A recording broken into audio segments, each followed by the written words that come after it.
आपल्या समोरचा उमेदवार आधीपासून कामाला लागलेला आहे. तो डायलॉगबाजी करण्यात वस्ताद आहे. त्याच्यामध्ये डायलॉगबाजी करणं म्हणजे चित्रपटात आणि तुमच्या मालिकेमध्ये ठीक आहे, नाटकामध्ये ठीक आहे. जनतेच्या समोर घाम गाळावा लागतो, काम करावं लागतं.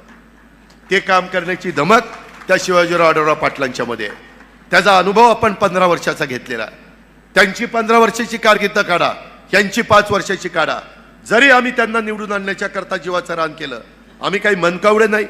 आम्हाला वाटलं नाही की बाबा ह्यांना निवडून आल्यानंतर ही बाबा राजीनामा द्यायला निघेल, ही बाबा म्हणेल मला राजकारण नकोच. ते म्हणतात माझं कामच नाहीये. अरे काम नाही तर उभा का राहिला? तिथं वेगवेगळ्या प्रकारचे चित्रपट काढत बसायचं होतं आणि एकीकडेच म्हणायचं मी छत्रपती शिवाजी महाराजांची भूमिका करतो, मी छत्रपती संभाजी